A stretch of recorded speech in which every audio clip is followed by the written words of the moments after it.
jamaah? Alhamdulillah. Baik, untuk jamaah yang baru bergabung, hari ini kita sedang membahas tema yang sangat luar biasa, lagi viral. Memiliki anak atau menunda anak. Masya Allah. Nah, sebelum kita bahas lebih dalam mengenai tema kita hari ini, saya mau ajakin dulu jamaah untuk nonton dulu tayangan berikut ini. Silahkan. It's possible, karena kalau kamu kenapa-napa kamu tahu papa sedihnya gimana.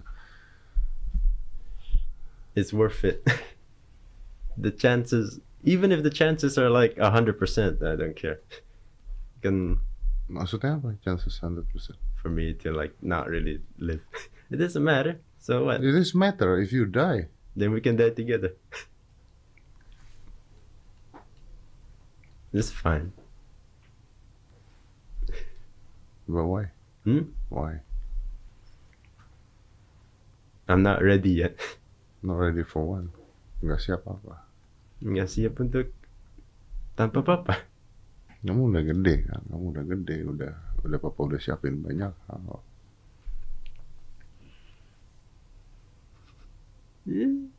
Yeah. No.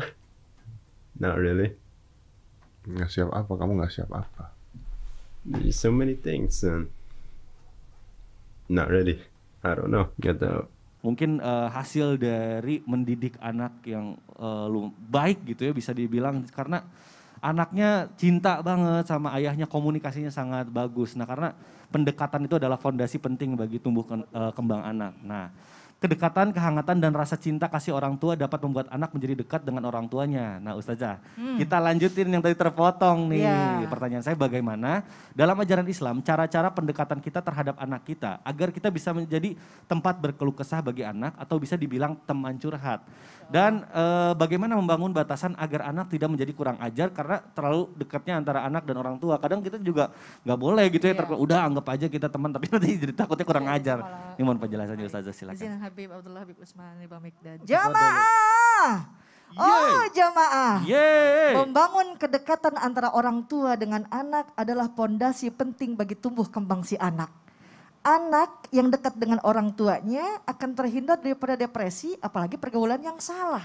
Dari mulai ia kecil, ia erat dengan orang tuanya, erat dengan keluarganya. Kelak ia akan menimbulkan karakter keberanian dan menimbulkan rasa percaya diri bagi si anak. Meranjak dia remaja, dia pun akan mulai terbuka kepada orang tuanya atas hal-hal apa yang telah ia alami. Dan tentunya mudah-mudahan terbebas dari pergaulan yang bebas. Bagaimana sih caranya? Yang pertama, bisa kita hadirkan fisik dan hati kita ketika bersama dengan anak-anak. Ini punten, kadang banyak orang tua yang hanya menghadirkan fisik ketika bersama anak-anaknya. Hatinya memelanglang kemana-mana. Belum lagi inget game, belum inget lagi gadget, kerjaan dan lain sebagainya. Cobain nyuapin anak nggak pakai hati. Ya Allah, bisa dijejelin tuh makanan. Nggak peduli kita nih anak suka apa enggak makanannya. Nggak peduli sama anak, kita mandiin anak nggak pakai hati. Kita nggak peduli nih anak kedinginan apa enggak. Rasulullah SAW ketika berada di rumah atau di hadapan umum dan putrinya Fatimah masuk, bergegas Rasulullah SAW berdiri menyambutnya, menunjukkan kasih sayang dan kelembutannya. Jadi tunjukkan kasih sayang kita kepada anak, hadirkan hati dan fisik ketika bersama dengan anak. Yang kedua, berikan pujian yang proporsional. Masya Allah, solehanya anak bunda. Masya Allah, pinternya anak ayah. Jangan memuji yang berlebihan. Ini kan kadang ada orang tua, ya Allah ditimang-timang. Anak raja, anak raja, anak raja, anak raja. Padahal anak bapaknya bukan raja. Ya, berikan pujian yang proporsional karena ia merasa diapresiasi oleh kedua orang tuanya. Rasulullah SAW pernah mencium cucunya Hasan, putrinya Fatimah. Di hadapan orang-orang Baduy. Salah satu di antaranya takjub. Masya Allah, aku mempunyai 10 orang anak tapi tidak pernah aku cium satupun. Rasulullah SAW langsung berkata, barang siapa yang tidak dermawan mencintai dan mengasihi, maka Allah tidak dermawan kepadanya. Hadis riwayat Bukhari dan Muslim. Ya, tunjukkan kasih sayang itu kepada anak. Dan yang ketiga, buatlah komunikasi yang baik. Satu-satunya orang yang bukan nabi tetapi terdapat di dalam Al-Quran, yaitu nasihat Luqman kepada anaknya. Ya bunayya la tusyrik billah. Hai anakku, janganlah sekutukan Allah. Enggak disebut tuh, hei fulan. Atau disebut lagi, hei anak durhaka. anak lain sebagainya, tapi disebut hai anakku, penuh dengan kasih sayang tanpa ada kekerasan. Nabiullah Ibrahim alaihissalam ketika mendapatkan perintah untuk menyembelih Ismail, enggak dipaksa tuh Nabi Ismail langsung, ayo langsung nurut disembelih. Enggak. Tapi apa yang Nabi Ibrahim katakan? Fanzur madza tara. Apa pendapatmu? Jadi di sini ada dialog, ada diskusi antara anak dan orang tua. Tapi ingat, ada batasannya. Apa? Ajarkan adab-adab ketika di dalam rumah. Mau ketuk pintu, ajarkan, mau masuk ke kamar, ajarkan untuk ketuk pintu. Walaupun anak perempuan, apalagi dia sudah meranjak remaja, dewasa, perlu seorang orang tua meminta izin untuk masuk ke dalam kamarnya, ya, agar tidak semena-mena seorang anak kepada kedua orang tuanya. Karena apa? Kata Al-Quran, wal yakhshalladzina law taraku min khalfihim dzurriyyatan dhi'afa. Hendaklah kalian merasa takut meninggalkan keturunan yang lemah di belakang kalian. Jangan takut gak ninggalin harta. Jangan takut tidak meninggalkan warisan. Tapi takutlah meninggalkan keturunan yang lemah di antara kita semua. Allah Ta'ala a'lam. Masya Allah. Nah jamaah, ini kita sedang membahas tema yang sangat menarik mengenai menunda anak atau memiliki anak. Kita akan bahas lebih dalam lagi, kita akan tanya-tanya sama guru-guru kita. Tapi sebelumnya saya mau ngajakin dulu jamaah untuk nonton dulu tayangan berikut ini. Silakan. Tentunya banyak sekali dampak broken home pada anak. Kondisi perpecahan pada struktur keluarga ini tentu dapat berdampak buruk bagi perkembangan dan kesehatan mental anak. Broken home dapat menyebabkan anak merasa kehilangan peran penting keluarga di hidupnya, merasa stres, tertekan, hingga merasa dirinya yang menjadi penyebab perpisahan tersebut. Dampak dari broken home umumnya akan membuat anak merasa sedih dan kehilangan motivasi atau penyemangat. Selain itu, dampak broken home pada anak yang perlu Anda tahu adalah mengalami kesedihan yang berkelanjutan. Saat anak menyadari adanya perpecahan di keluarganya, tentu akan benar-benar membuatnya merasa sedih. Ini juga adalah salah satu penyebab kenapa ada generasi milenial sekarang lagi membahas takut punya anak karena takut suatu saat mengalami perceraian, dan nanti kalau misalnya terjadi perceraian anaklah yang menjadi korban. Ini mohon maaf karena saya pun terlahir dari keluarga yang broken home, jadi merasa ada sosok yang hilang gitu ya. Nah mungkin ini penting banget nih kita, apakah dalam Islam juga sudah dijelaskan anak-anak yang menjadi korban broken home itu pasti bingung juga gitu, kadang suka serba salah gitu. Lagi pengen cerita ke ayahnya mungkin pasti salah satu ada yang nggak ada. Nah ini mungkin ada perspektif sendiri dari dua sisi, ada dari orang tua dan juga anak. Nah sekarang yang mau saya tanyakan nih Bib, bagaimana dampak perpisahan orang tua terhadap anak dan apa yang dapat dilakukan orang tua untuk membuat perpisahan ini jadi lebih mudah bagi anak-anak menurut ajaran Islam. Haruskah orang tua ini harus mengalah untuk tetap mempertahankan pernikahannya agar anak tidak terkena dampak tersebut, dan jika pernikahan dipertahankan karena dipaksa, apakah dalam Islam ini diperbolehkan demi kebaikan anak gitu Bib? Mohon penjelasannya Bib, silakan. Baik, mohon izin Bang Mikdad, mohon izin Habib Usman, mohon izin Ustaz Lida. Assalamualaikum warahmatullahi wabarakatuh. Waalaikumsalam warahmatullahi wabarakatuh. Subhanaka la ilma lana illa ma 'allamtana innaka antal alimul hakim. Rabbi shrah li sadri wa yassir Amin li ya Allah. amri wahlul 'uqdatam min lisani yafqahu Amin. qauli. Ini salah satu hal yang sering terjadi dan banyak sekali di kalangan masyarakat dan lain sebagainya. Yang perlu kita disikapi di sini adalah segala sesuatu itu merupakan takdir dari Allah Subhanahu wa taala. Al khair wasyarr, yang baik maupun yang buruk, dua-duanya datang dari Allah Subhanahu wa taala. Bagaimana kita yang menyikapinya? Bagaimana kita yang menyikapi terhadap perkara tersebut? Jadi anak adalah anugerah yang Allah Subhanahu wa taala berikan yang sangat mahal. Orang sanggup ibaratnya mengorbankan seluruh hartanya demi punya anak. Banyak kan? Mungkin ada yang bayi tabung. Bahkan nyawa juga. Ada yang lain dan lain sebagainya. Mengorbankan ratusan juta, Betul. miliaran hanya untuk punya anak. Betul. Jangan jadikan anak sebagai tumbal di dalam rumah tangga kita. Oh. Jangan jadikan tumbal. Karena apa? Karena anak ini adalah fitrah, anugerah yang Allah berikan yang teramat mahal. Karena apa? Karena investasi jangka panjang kita itu bukan tanah, bukan rumah, bukan apartemen. Tapi anak kita yang soleh dan soleha yang senantiasa mendoakan kepada kita semuanya. Jadi Allah Subhanahu wa Ta'ala ada mengutip di dalam Al-Quran tentang bagaimana cara perceraian yang baik. Kalau sudah sampai kepada iddahnya, fa'amsikuhunna bima'ruf, au sarrihuhunna bima'ruf. Kalau memang ibaratnya bisa dipertahankan rumah tangga tersebut dengan baik-baik, pertahankan dengan baik-baik. Kalau nggak mampu juga, ya udah lepas dengan baik-baik, dengan ma'ruf. Allah Subhanahu wa Ta'ala sebutkan di sini, dengan baik, dengan cara yang benar, komunikasi yang baik. Mungkin ada mantan pasangan tapi nggak ada mantan mertua. Mertua tetap hormatin. Orang tuanya tetap hormatin, tetap jalin silaturahmi, tetap dicium tangannya. Tetap kita hormatin sebagaimana mestinya waktu kita nikahin anaknya. Anak-anaknya tetap anak kita. Nggak ada putus hubungan tiba-tiba anak mantan, nggak ada, anaknya anak kita.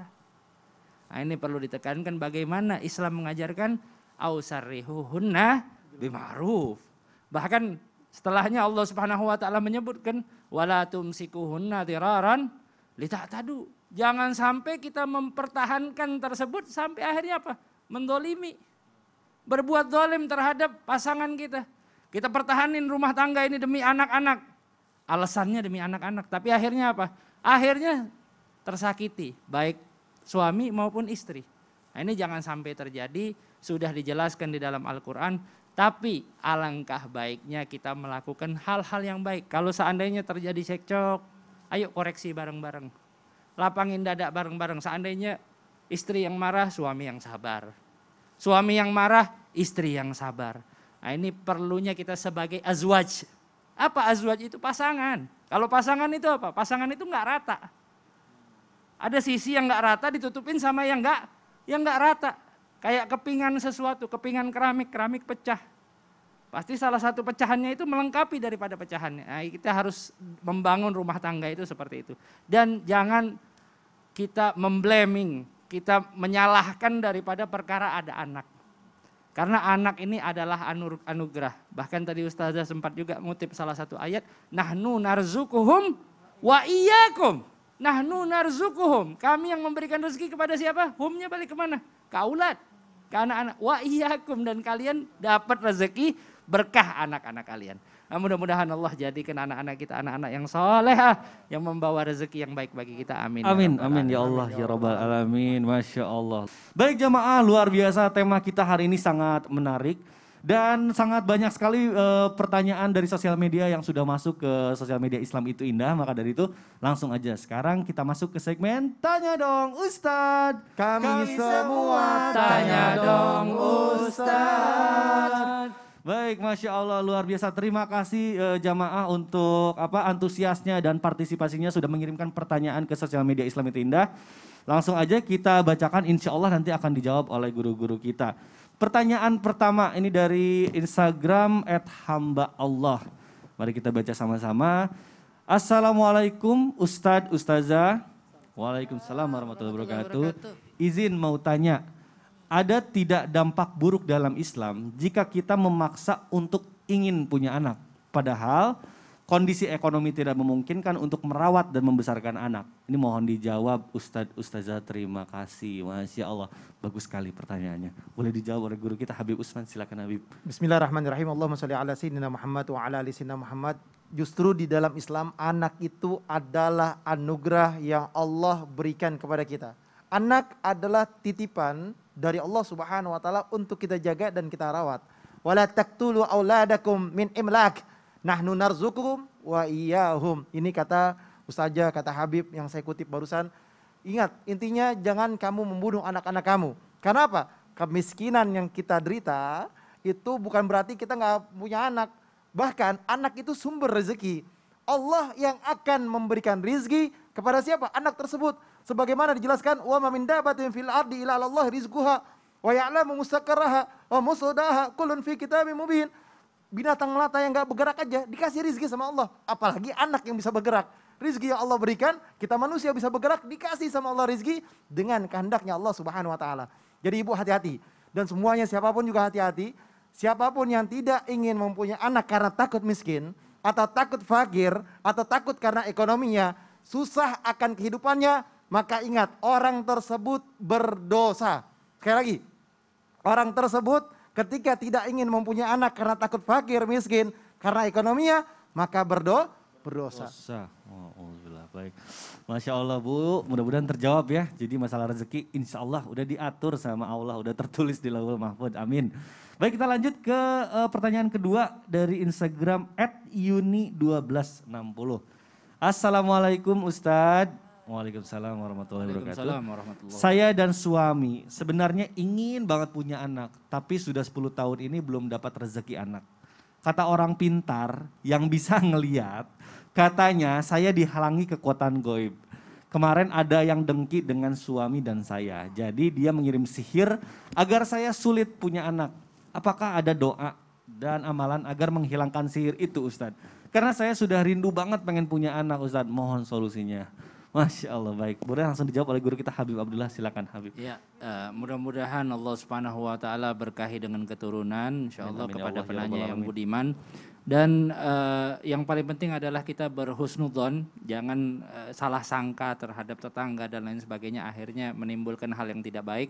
Kemudian untuk menghindari daripada sihir, bacalah ayat Al-Kursi. Bacalah ayat Al-Kursi. Karena ayat kursi ini setan 30 hari nggak mendekati daripada rumah kita. Sedangkan sihir itu 40 hari, 40 malam. Di dalam kitab Syarah Ratibul Haddad disebutkan seperti itu. Dawamkan bacaan ayat kursi. Bahkan guru mulia mengajarkan untuk membaca ayat kursi sebelum tidur, bangun tidur, kemudian keluar rumah dan masuk rumah. Nah ini 4 kali dalam sehari dibaca daripada ayat kursi. Mudah-mudahan Allah Subhanahu wa taala memberikan keamanan bagi kita semuanya. Dan juga dawamkan zikir. Zikir la ilaha illallah. La ilaha illallah hisni. Kata Allah Subhanahu wa taala di dalam hadisul qudsi, la ilaha illallah itu adalah bentengku. Nah, kalau mau bentengin rumah baca la ilaha illallah. Kemudian juga ada zikir-zikir yang diajarkan oleh para habaib, para ulama, Ratib Al-Haddad didawamkan. Kemudian juga baca Hizbus Sakran, Wirid Sakran, Hizbun Nawawi dan lain sebagainya. Ini diamalin dikit-dikit sambil juga jangan lupa baca Al-Quran. Al-Quran ini sumber daripada segala sumber. Baca mudah-mudahan dapat mengamankan daripada kehidupan kita semuanya. Amin ya Rabbal Alamin. Masya Allah. Alhamdulillah. Mudah-mudahan tadi pertanyaannya meskipun belum semua, kita mohon maaf belum bisa dijawab, tapi mudah-mudahan terjawab. Alhamdulillah. Terima kasih jamaah yang sudah mengirimkan pertanyaan. Nah tadi kita sudah membahas sedikit nih oleh Habib Abdullah, tadi sudah dijelaskan salah satu faktor menunda ingin punya anak nih, terutama kaum milenial karena takut ada, tadi kan ada dampak dari anak yang broken home itu, takut jadi kalau misalnya nikah nanti bercerai. Terulang lagi. Betul, traumatik. Ada rasa trauma. Ya. Lalu jika orang tua berpisah, nah ini yang kadang kita juga bingung, anak itu harus ikut ibunya atau ayahnya. Karena kan ada juga anak yang sudah diberikan pilihan gitu ya, boleh memilih. Nah bagaimana dalam Islam terkait hak asuh anak setelah perceraian? Apakah anak boleh memilih atau ada syarat khususnya dalam Islam? Mohon penjelasannya sekarang ke Habib Usman dulu, boleh nih yang ini? Ya Allah, jika pembahasannya begini nggak bisa Bib? jelasin sebentar. Oh gitu ya Bib? Harus tanya dulu sama jamaah di rumah. Oh, Udah gitu. siapin pulpen atau kertas atau belum? Waduh, biar bisa dicatat ya Bib ya? Nah. Masya Allah, jadi dijawabnya? Nanti setelah ini. Setelah satu ini, ya udah deh kalau nggak gitu. pakai lama. Ya udah deh kalau gitu siapin juga catatannya ya jamaah. Mudah-mudahan nih nanti pas dijawab jamaah udah siap karena ini penting banget. Jangan kemana-mana, tetap di Islam itu indah. Jamaah oh jamaah. Alhamdulillah. Sebentar kok. Sebentar ya. Subhanallah walhamdulillah.